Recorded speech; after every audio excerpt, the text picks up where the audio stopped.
Estamos na aula número 42.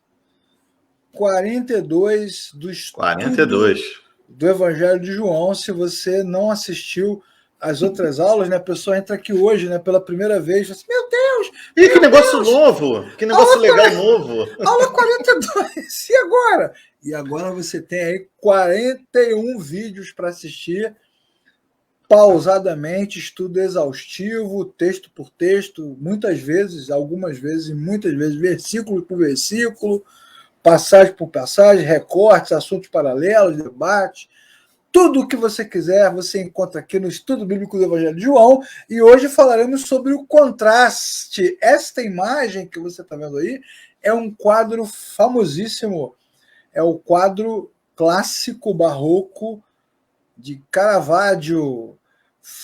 O título desse quadro aí é Pedro Nega Jesus. Eu ia até te falar que você tem um dom assim excepcional para encontrar imagens bonitas para os PowerPoint. Mas aí você falando que isso aí é um quadro, ficou mais bonito ainda. Muito legal, né, cara? E, assim, quando eu fiz literatura, né? Para quem não sabe, eu também estudei. Na minha vida eu fiz literatura. Eu também estudei. Nas aulas de literatura a gente usava muito quadro, né? Os quadros são muito expressivos, eles mostram assim um pouco da cosmovisão do tempo. Ilustra, né? Daquela época aí, ó. Dona Cátia está entre nós, seja bem-vinda. Marilda! Grande Marildinha, seja bem-vinda, querida. Marildinha, boa noite, Dona Cátia.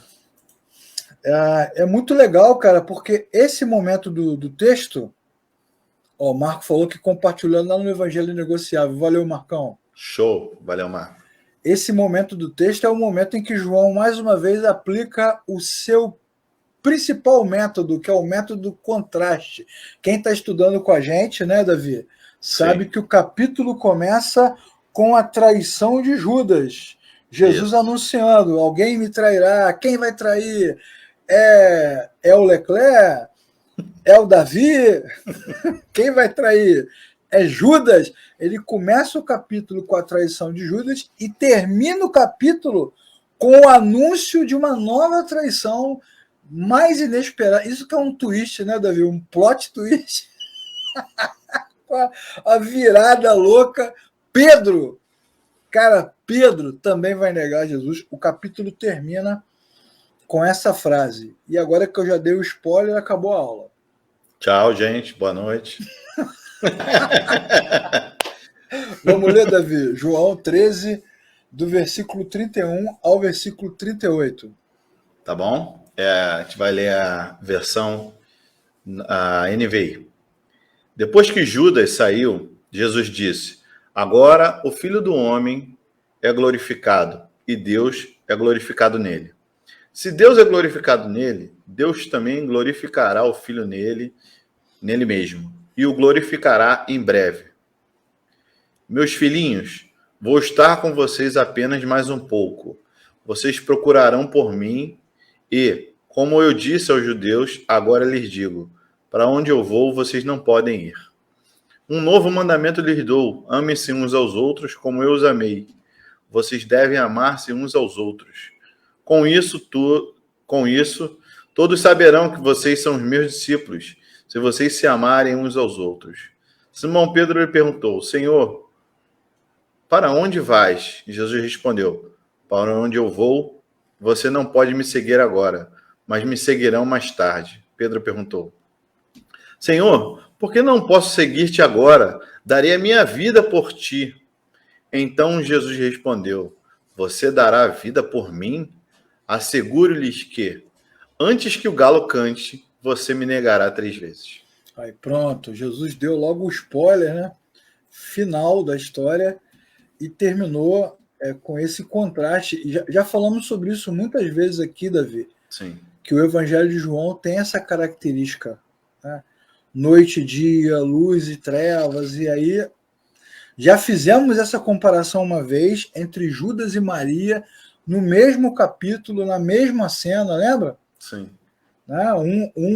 Uma dando tudo, entregando tudo de forma devocional, plena, aberta, e Judas reclamando dizendo que era caro, que era um desperdício e tal. E agora, de novo, o contraste entre Judas e Pedro. O capítulo começa com a traição de Judas e vai terminar com a traição de Pedro. Mas vamos dar uma retomada rápida só para lembrar o que nós já estudamos na aula passada. No versículo 21 de João 13, Jesus ele vai dizer o seguinte, vou dar uma lida aqui rápido. Jesus perturbou-se em espírito e declarou: digo-lhes que certamente um de vocês me trairá. Nós estudamos aqui, mostramos para você que está estudando com a gente que a ação de Jesus é a ação de Deus e Deus é que comanda a história. E aí desmontamos aquela tese de que Jesus foi traído e preso pelo status quo, pelo sistema, pela política, pela religião, por quem não gostava dele. Na verdade, Jesus, quando faz essa declaração, no versículo 21, ele dá início ao processo que vai culminar com a cruz. Ele é que vai se entregar. Como diz Isaías 53, agradou, foi do agrado de Deus, né, foi do desejo de Deus, da vontade de Deus fazê-lo moer, sofrer. E depois Jesus vai dizer: ninguém toma a minha vida, eu a dou voluntariamente. E é nesse momento em que ele começa o processo. Um de vocês vai me trair. E depois ele vai dizer assim para Judas, né, depois que ele dá para Judas aquele pedaço de pão, né, versículo 30, Jesus disse, o pão e entregar. Isso, Jesus fala para ele antes, né? O que você tem que fazer, faça depressa. Então, é Jesus que dá a ordem. É Jesus que dá a ordem. Ele é que age, ele não está na mão. Então, você que está estudando aí com a gente, não cai nesse discurso: Jesus foi traído, sofreu por homens inescrupulosos, homens corruptos, com a ideologia do poder, que querem o controle. Não, Jesus é que dá o start. Nós falamos bastante sobre isso na aula passada.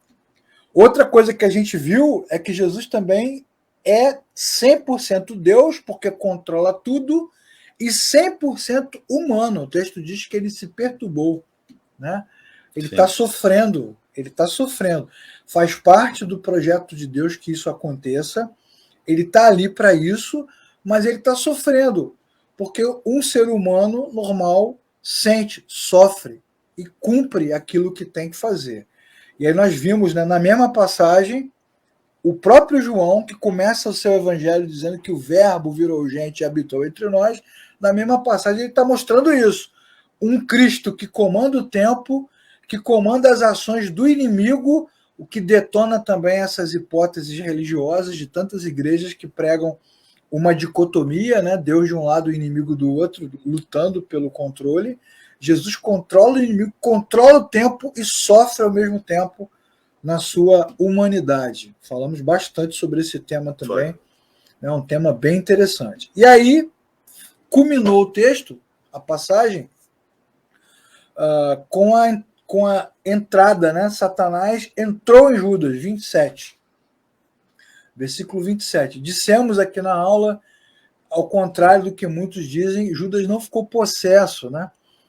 Dominado pelo poder maligno, o olho dele ficou amarelo, virou um City. Não aconteceu isso. Não aconteceu.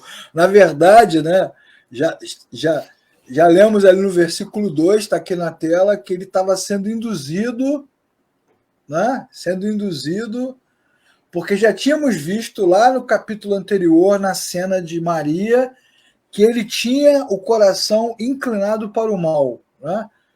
Um camarada... Não, e João afirma que ele era ladrão, né? Exatamente. Então o mesmo evangelho que diz que o inimigo se apropriou dele, na verdade mostra que ele já tinha um coração disposto a isso. Disposto. Então a fragilidade do inimigo mostra que ele só pode se aproximar mesmo de corações dispostos, inclinados, não regenerados e tal. Agora, o mais legal nisso tudo, Davi, para nós que estamos estudando, né, o texto, o mais legal nisso tudo é que, de fato, não há diferença entre Judas e Pedro, né? Os dois vão trair Jesus de igual modo. Isso que é o mais interessante. E aí já falamos aqui também, somos todos Saul, né? Somos todos Judas, somos todos Pedro, somos todos Jacó. Esses personagens só corroboram e reiteram a nossa humanidade, a nossa fragilidade, a nossa pobreza. Se estivéssemos lá, certamente eu venderia Jesus e você negaria, ou seria o contrário, né? Você venderia ou Não, e negaria. isso tem que trazer sobre nós mesmo Temor. um temor, né? Uma reflexão, porque o evangelicalismo brasileiro prega sobre nós que a gente é diferenciado, é santo, né? Então a gente olha para esses personagens na Bíblia com um olhar altivo, né? Tipo, poxa, Pedro andou sobre as águas, mas depois ele afundou. A unção de Pedro. Judas foi lá e vendeu a Cristo. Então, assim, a gente sempre teve esse olhar, né, depreciativo para os vilões, entre aspas, né? Para aqueles que erram na Bíblia, quando, na verdade, tínhamos que, realmente, é o que você falou, nos identificar com eles na nossa humanidade. Isso. Faríamos, provavelmente, a mesma coisa que eles fizeram. Exatamente. Por conta do pecado que há em nós. Até porque se a gente não diferenciar, se a gente não se identificar com o personagem, a gente acaba caindo no mesmo erro do fariseu. Eu não sou como esse publicano. Sim. E na verdade ele era igual, só estava numa outra posição. Sim. Bom, aí deu start, né? Versículo que você leu aí, o 31, depois que Judas saiu, então começou, né? A saída de Judas, ela dá o start, né? Judas se retirou, e o que vai acontecer? A gente já sabe, porque a gente já leu o texto, a gente sabe que Judas vai conduzir o pelotão de aprisionamento até o jardim, onde Jesus vai ser preso. E Judas é danado, né? Vai trair Jesus e vai identificar Jesus na escuridão da noite com um beijo, né? Com um beijo da traição, né? E, enfim, a gente vai chegar nessa cena. Vamos chegar lá, né? Vai entregar Jesus. E aí Jesus, que sabe de tudo, que é o Senhor de tudo, soberano em tudo, conduz todas as coisas. Ele sabe que nesse momento ele está indefeso. Nesse momento ele vai ficar à mercê da violência, ele está aí às portas de ser linchado, né, arrebentado, detonado, vai apanhar muito. Quem já viu aquele filme Paixão de Cristo, né? O centurião contando, né, Davi? Eu lembro do pessoal no cinema, quando saiu esse filme, chorando, gemendo, e pior do que isso, depois que a gente estuda, a gente percebe que o filme não reproduz nem metade da desgraça que realmente era. Né? Era muito pior do que aquilo. E Jesus sabe. E aí Jesus deveria estar angustiado, né, Davi? E agora, pobre de mim, o que será de mim? Como diz aquela... Lembra daquele desenho? Ó vida, ó mês, ó azar. Mas... Era uma hiena, né? Era a hiena, lip hard, né? A hiena e o leãozinho. Mas... ele não deveria estar angustiado, mas não é isso que acontece. O que a Bíblia vai dizer? Que Jesus declara no versículo 31. Jesus disse, agora o Filho do Homem é glorificado e Deus é glorificado nele. Pô, isso é muito legal, cara. Ou como diz o paulista, é massa. É top. É massa, é topzera, né? Por quê? Por que isso é legal? Porque, na verdade... qual é a alegação dos fariseus? Eles querem matar Jesus por quê? Por que eles querem matar Jesus? Porque eles estão se sentindo ameaçados porque ele está dizendo que é Deus, né? Isso. Então, a alegação deles é essa, que Jesus diz que é Deus, então eles estão indo em defesa de quem? Estão defendendo quem? Deus. Deus. Na cabeça dos religiosos e dos indoutos que seguem a religião, a morte de Jesus é uma defesa de Deus, é uma honra a Deus.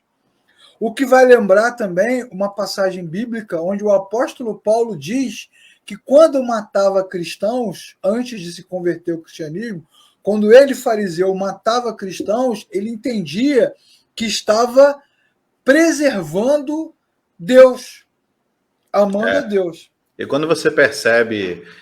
eu estava vendo outro dia mesmo um podcast, né, um rabino falando, né?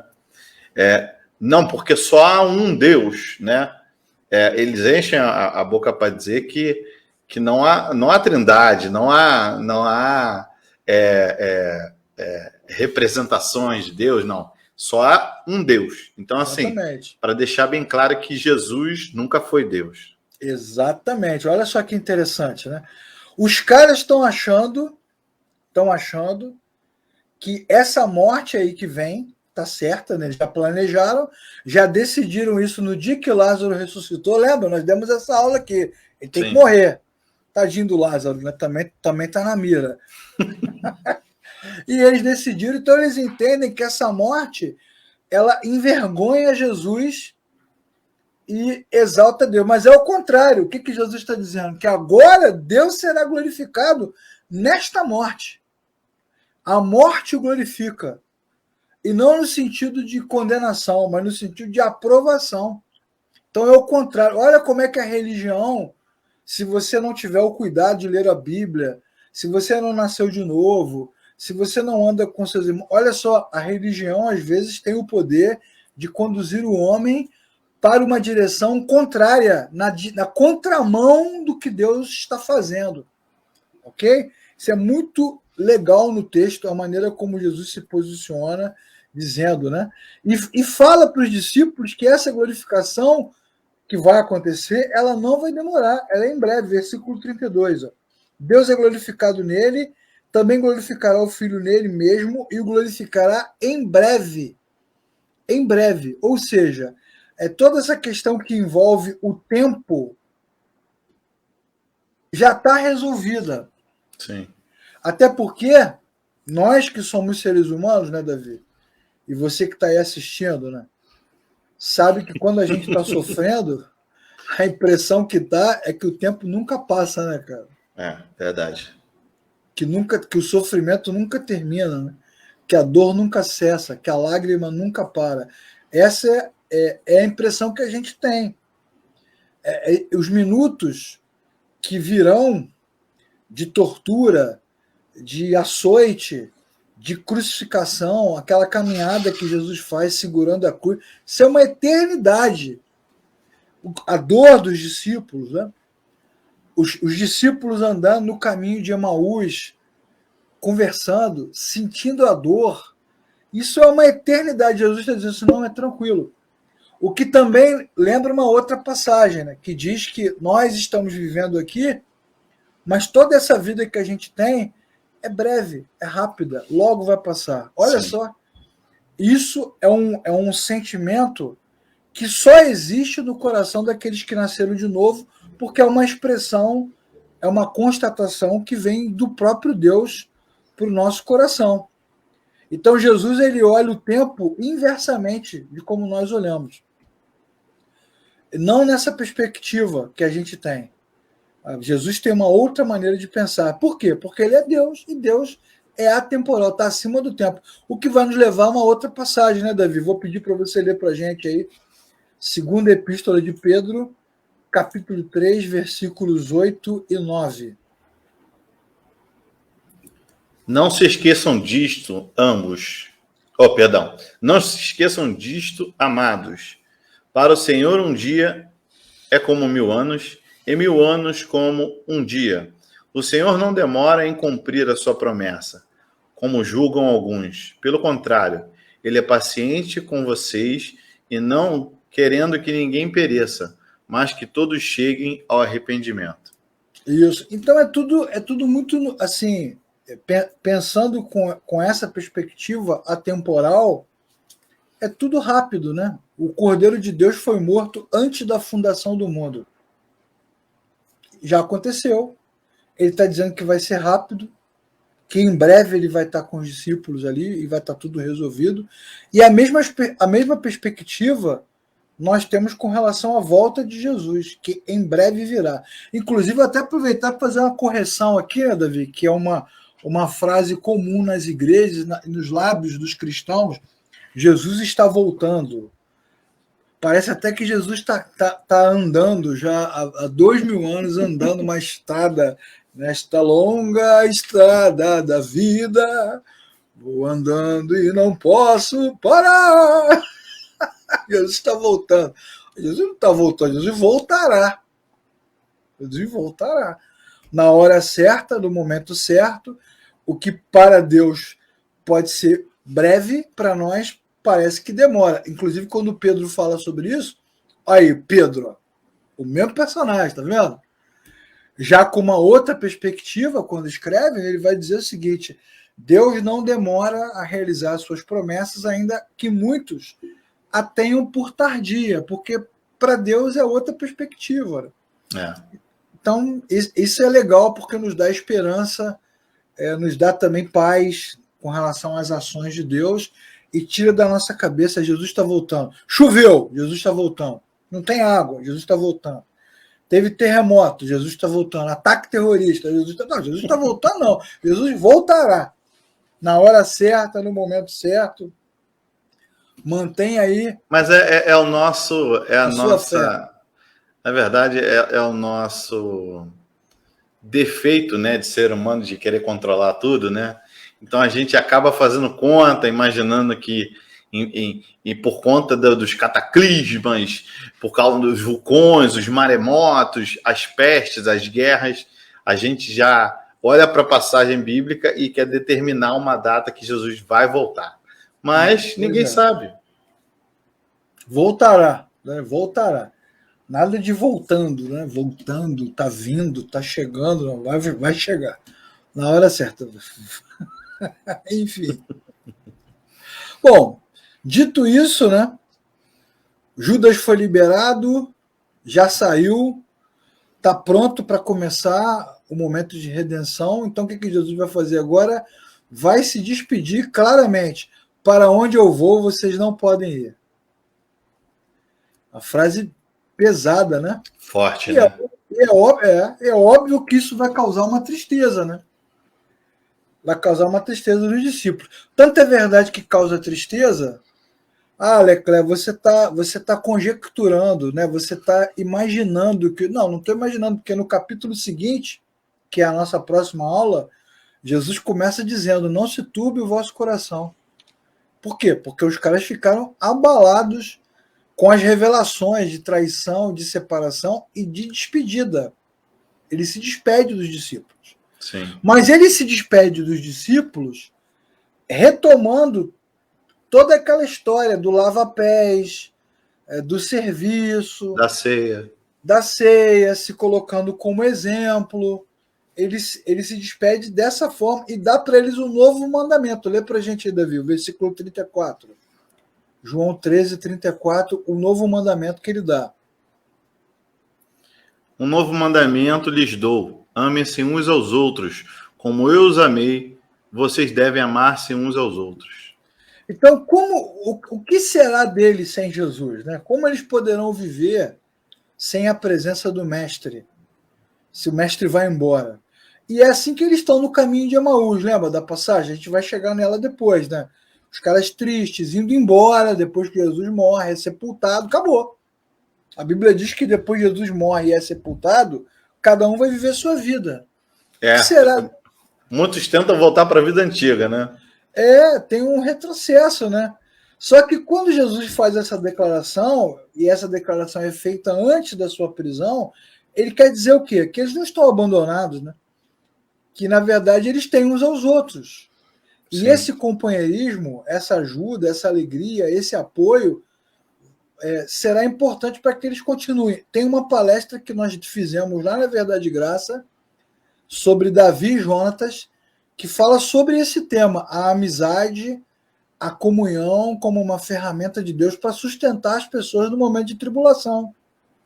E é disso que Jesus está falando, que eles juntos podem continuar, podem seguir. Então ele não está dando, na verdade, um mandamento do tipo continuação da lei de Moisés, né? Não é um 11º mandamento para eles continuarem na lei, porque não é uma lei. Sim. Né? Na verdade, é um exemplo. Como é que... Lê o versículo de novo, Davi, 34. Um novo mandamento lhes dou: amem-se uns aos outros, como eu os amei, vocês devem amar-se uns aos outros. Então, olha a diferença do que Jesus está ordenando aqui para aquilo que vem na lei de Moisés. Não matarás, não furtarás, não cobiçarás. Não. A lei de Moisés ela tem como objetivo revelar a natureza caída da criatura. Então ela mostra tudo que o homem faz contrário à natureza de Deus e mostra como a imagem de Deus na criatura desapareceu. Por que tem aqueles não todo lá? Porque o cara rouba, ele mata, ele furta, ele cobiça, tal. Ok. Aqui não tem não. Aqui o que você tem é o exemplo. Isso. Assim como eu deixei o exemplo, que está no início do capítulo, Jesus repete agora, como eu vos amei. Sim. Né? Então, na verdade, ele tá se colocando como crivo, né? Isso. Então, assim, tudo que vocês forem fazer, me colocando no meio, né? Vocês vão fazer corretamente, né? Então, se vocês se amarem como eu os amei, né? Vocês vão amar direito, vão amar com isso. Um verdadeiro o amor dele se reflete como? No serviço, isso, na humildade, que nós falamos a beça aqui nas aulas anteriores. Então, é um mandamento novo, só que de novo não tem nada, né? É um novo, porque é uma expressão que ele usou, mas na verdade é apenas uma diretriz que ele dá, baseada na caminhada que eles tiveram durante 3 anos. Como eu vos amei, assim também vocês devem se amar uns aos outros. É bem legal. É um novo velho, né, Davi? Sim, sim. É um novo velho. É isso que a Bíblia vai mostrar. Vamos ler 1 João 2, primeira epístola de João 2, 7 a 11. Amados, não lhes escrevo um mandamento novo, mas um mandamento antigo, que vocês têm desde o princípio, a mensagem que ouviram. No entanto, eu lhes escrevo um mandamento novo, o qual é verdadeiro, nele e em vocês, pois as trevas estão se dissipando e já brilha a verdadeira luz. Quem afirma estar na luz, mas odeia seu irmão, continua nas trevas. Quem ama seu irmão permanece na luz, e nele não há causa de tropeço.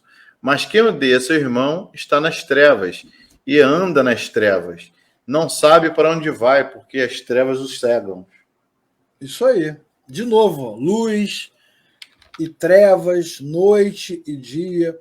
Então, olha só como é que João explica, né? O novo mandamento eu dou, que na verdade é o que vocês ouviram desde o princípio. Tá vendo? Então não é novo. É só uma atenção que ele está dando. E quando João usa o princípio, vai te remontar ao capítulo 1. No princípio era o verbo. Ou seja, desde que tudo é tudo, desde que tudo existe, desde que nada existe, desde o início de todas as coisas, o mandamento é esse: refletir a imagem do Criador. E essa imagem se reflete desta forma: amando. Quem conhece a Deus, ama. Quem odeia, não ama. É simples assim. É simples assim. Pode um cristão amar e odiar? Claro que pode. Por isso que é um mandamento. Porque Judas ama e odeia, Pedro ama e odeia, Saul ama e odeia, Davi ama e odeia, Jacó ama e a gente também ama e odeia. Né? Todo mundo ama e odeia. Só que quando você decide amar, e esse amor que a gente já viu aqui na aula anterior, não é um sentimento só, está relacionado a serviço, a humilhação, a humildade, enfim. Esse amor aí expressa a natureza do mestre. Jesus fala: vocês serão os meus discípulos, serão reconhecidos como meus discípulos, se vocês se amarem uns aos outros. Então você que é cristão, que está assistindo aqui a aula, cristão, evangélico, evangélica, reformado, reformada, reformadinho, pentecostal, neopentecostal, neo-novo, novo, duplo, triplo, quádruplo, seja lá que linha você tem de pensamento, jamais seremos reconhecidos como cristãos porque frequentamos igrejas. Porque temos uma religiosidade. O que nos torna iguais a Cristo é o amor que demonstramos uns pelos outros. Que Jesus demonstra lá quando lava os pés dos discípulos. E ele está falando disso. Ele está falando disso o tempo todo, né? Desde o início do capítulo, ele está falando disso. Aí ele vai falar: amem-se uns aos outros como eu vos amei. Versículo 34. Não é uma lei, é fruto de amor, não é uma ordem. É mandamento, mas é mandamento que se cumpre com amor e não com ódio. Senão vai ficar igual o fariseu. Tudo bem, mas quem é o meu próximo? Quem Sim, é o sim. meu próximo? O cara já. Quem é aquele que eu devo amar? Honra teu pai e tua mãe. Depende do pai, depende da mãe. Amor que existe com desacertos, com debilidade e miserabilidade. Jesus acabou de cear com Judas, o traidor, e Pedro, o próximo traidor. Não, sem falar dos fugitivos. E todos, né, trairão. Na verdade, todo mundo vai trair, né? Não fica Todo mundo um vai para dar as contar a costas, vai história. abandonar. Se gritar pegar Jesus, não fica um, meu irmão. Como diz o hino. O hino do cantor cristão, né? Não fica um. Então, olha só. Jesus, o mestre, o rabino, o fera, o inteligente, o profeta que ressuscitou mortos. Ele se ajoelha como um escravo humilde, sujo e lava os pés dos seus discípulos. Ou seja, uma demonstração sublime de serviço oferecida a quem? A príncipes, a pessoas elegantérrimas da alta sociedade romana. Não, é esses caras aí, ó. Dois deles traidores diretos, Judas e Pedro, e os outros traidores indiretos, muitos deles arrogantes, egoístas, né, agressivos, distantes. Então, esse amor, ele existe. Isso é muito legal no texto, porque significa o quê? Que se Jesus nos amou como nós somos, com essas debilidades, com essas falhas, então nós podemos amar qualquer um. É uma frase que eu sempre digo, né, Davi? Com relação ao nome de Deus, né? Eu sou o Deus de Abraão, Isaac e Jacó. Jacó, um dos caras mais complicados do Antigo Testamento, para ser bem suave, assim, complicado, enrolado. Podia falar que é o Deus de Abraão, Isaac e Israel, né? Ele fala, é só uma questão de tradução, mas a questão toda é a seguinte: se tem lugar para Jacó, há esperança para nós, né, cara? Se Jacó tem oportunidade de ser representado dessa forma, né? Deus é nosso refúgio e fortaleza, Salmo 46, o Senhor dos Exércitos está conosco, o Deus de Jacó é o nosso refúgio. Pô, então há esperança para nós. Há esperança para nós. Então, se Judas traidor, Pedro traidor, os discípulos, com toda aquela dificuldade, debilidade, recebem esse amor de Jesus, então é um amor que não tem barreiras, né? Que não tem preconceitos, que não tem exigências. Eu não curto nem muito usar a palavra preconceito, porque a gente acaba abrindo muito as questões, mas eu acho que se aplica muito bem esse aspecto relacionado à exigência, porque parece que na igreja, na religião, todo amor tem exigência, né? Sim. Você tem que cumprir uma série de normas, regras, se enquadrar num monte de coisa para receber amor. Nós já falamos aqui também que as pessoas são amadas enquanto são úteis.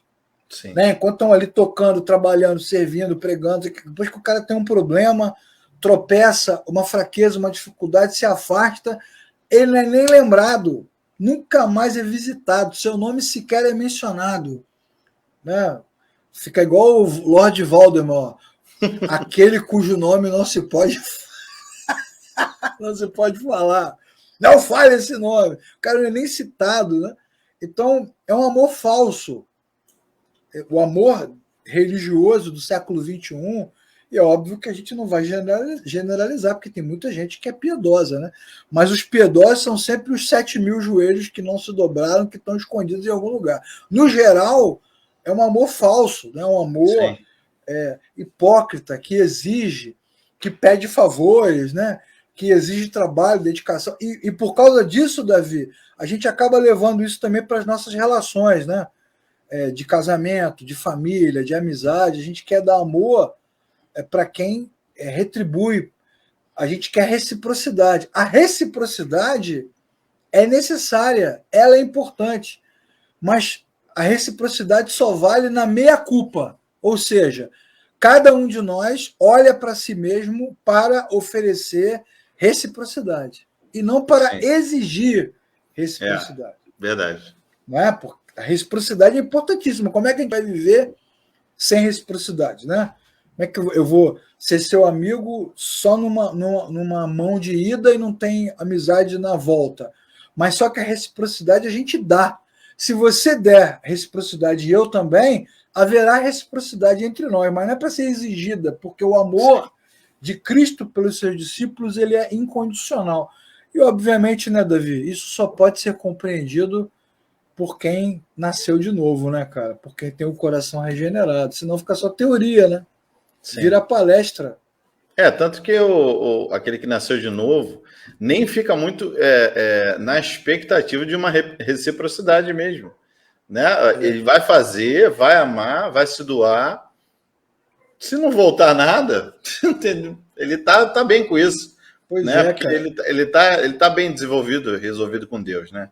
E quem nasceu de novo e recebe amor, recebe ajuda, recebe suporte, recebe apoio, recebe carinho, recebe amizade, sem ter como devolver, né? Porque você falou com relação a quem dá sem esperar nada em troca. Isso. E quem recebe sem ter como devolver, não tem a menor condição de devolver, se sente constrangido, porque o amor nos constrange. Sim, verdade. É um constrangimento. Como que eu vou conseguir pagar esse negócio? Não vai. Não vai.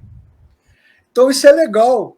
Isso é muito legal no texto, Jesus mostrando para os discípulos, nesse momento, a essência da fé cristã, que não é religiosa, não é estrutural, não está fundamentada nas questões que envolvem a religiosidade no sentido sistêmico, né?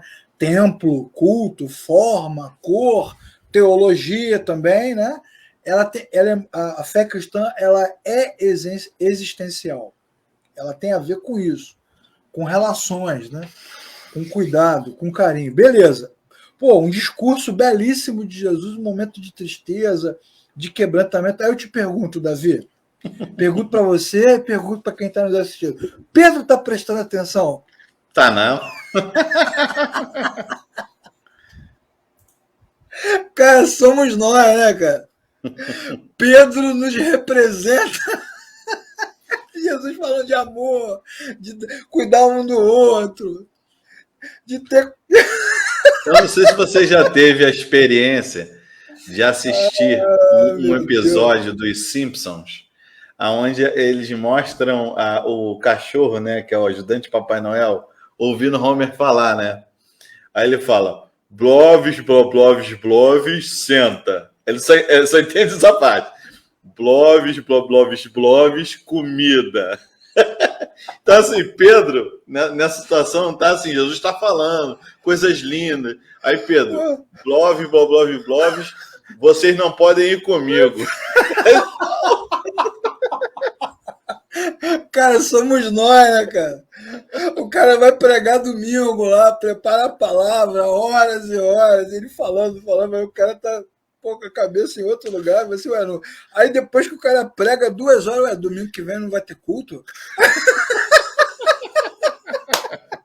Não tiraram a oferta?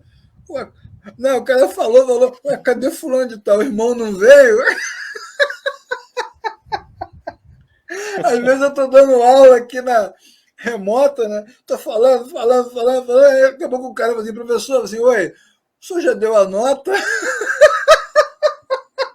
Pô, cara, prestou atenção e nada do que eu falei, nada.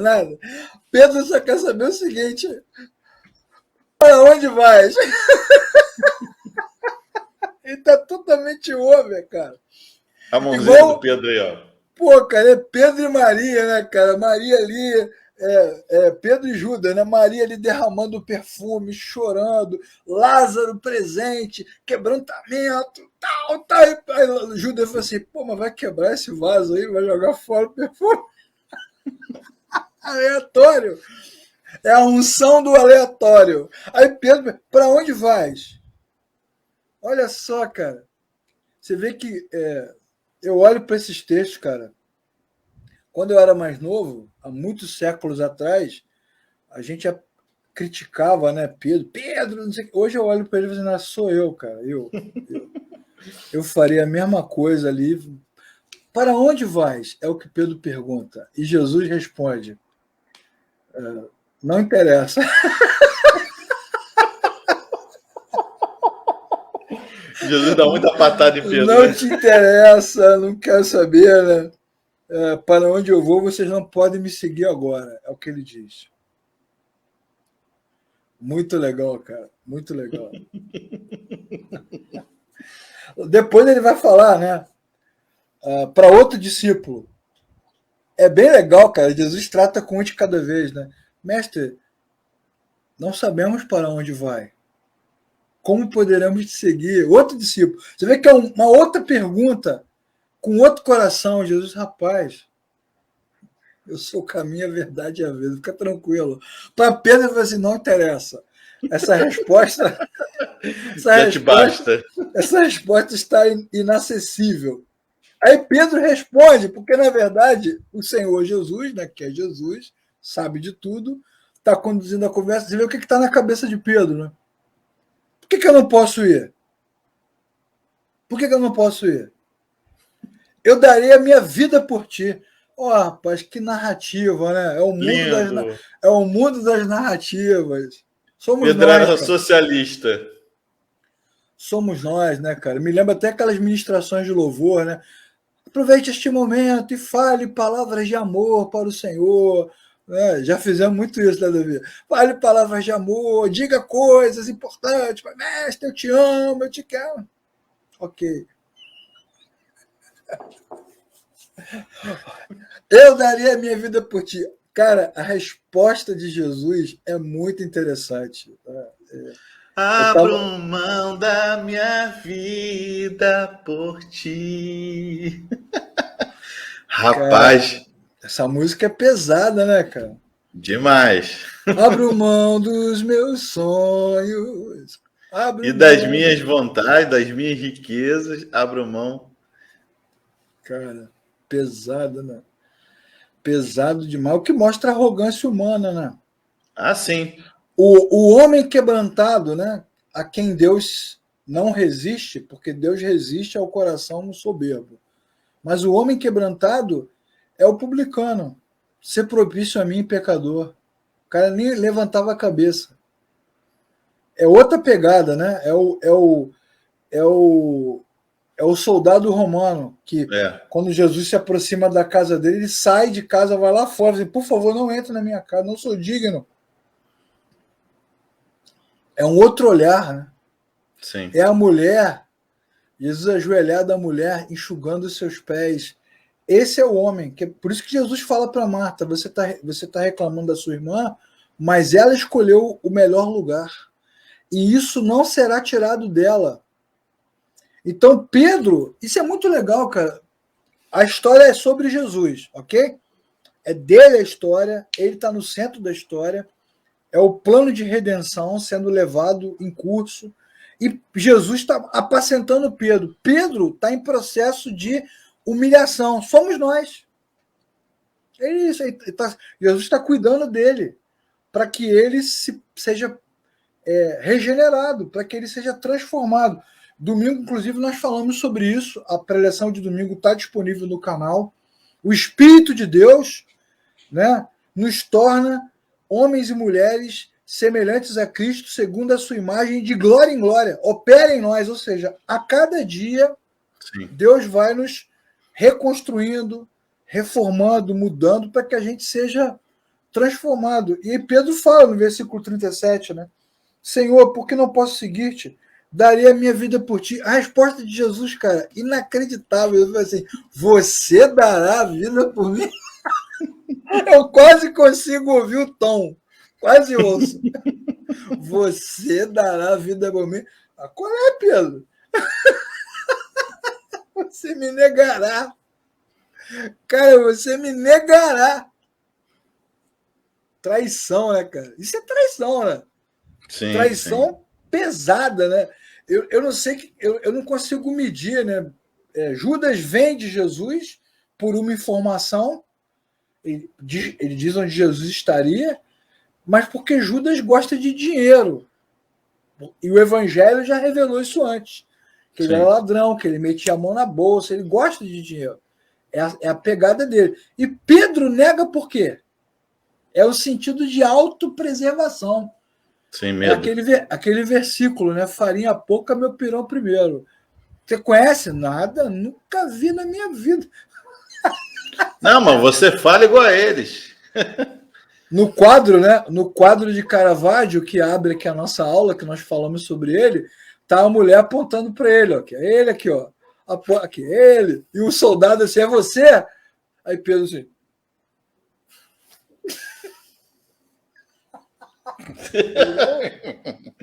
Eu? Eu não. Você vai me negar, cara. E aí, né? Tá feito o contraste, né, cara? Entre Judas e Pedro. O contraste está aí. Começa a passagem falando de Judas, naturalmente traidor, porque tinha já uma inclinação, era corrupto naturalmente, então ele foi facilmente enganado pelo diabo, é isso que o texto vai mostrar. Ele não ficou possesso, né? Ele foi iludido, ele foi induzido. Diz o texto que o inimigo o induziu. Foi facilmente enganado, assim como Adão e Eva, né, foram facilmente enganados pela serpente. Já tinha aquela predisposição.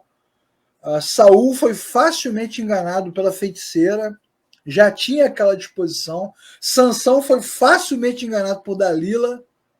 É isso, são armadilhas, né?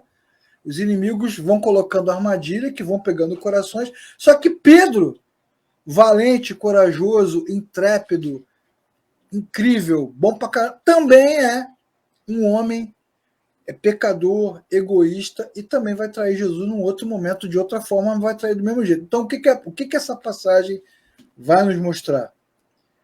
Que nós não somos capazes, né, cara? Verdade. Não tem oração nossa que chegue no céu. Inclusive, a Bíblia diz que o Espírito de Deus nos ajuda a orar na fraqueza, porque não sabemos como orar. Não tem louvor nosso que chegue no céu. Não acredite nesse discurso.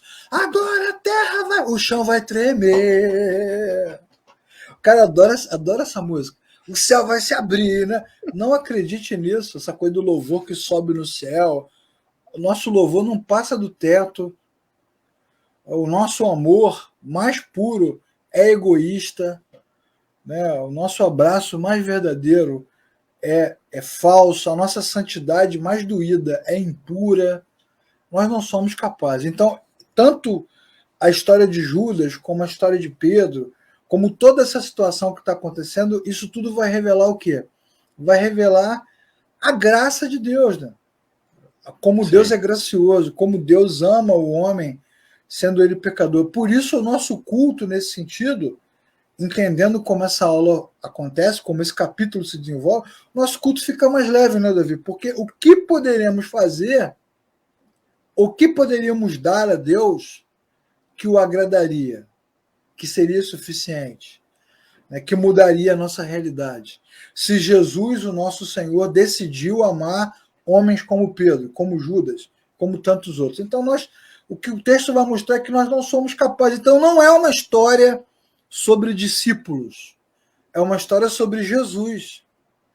Sobre Jesus. E o capítulo 14, que é o Não se turbe o vosso coração, e o capítulo 15, que é a história da videira, e a oração do capítulo 17, sacerdotal de Jesus, tudo isso é para nos constranger. Né? Porque é a demonstração plena do amor de Deus por pessoas que nós somos incapazes. Daí eu quero dizer para você que está assistindo essa aula, que você, no próxima reunião que você tiver na sua igreja, não importa qual é, Vá com o coração leve. Quanto mais frágeis somos e fracos somos, maior é a manifestação da graça de Deus. Como disse o próprio Deus para Paulo, né? O meu poder se aperfeiçoa na fraqueza. Na fraqueza. É isso, cara. Muito legal. Eu confesso a você que estudando para dar essa aula, eu olhei para Pedro no texto e falei, nossa, somos nós mesmo, cara. Completamente incapazes, né? Só nos resta agradecer, né, Davi? Sim. Como diz o Salmo 50, né? Ofereça ao Senhor como sacrifício a sua gratidão. Então só nos resta agradecer a Deus por não nos ter abandonado, né? Apesar dos discípulos, do que eles são, Jesus segue o plano, né? O plano segue. Sim. Vai rolar a redenção.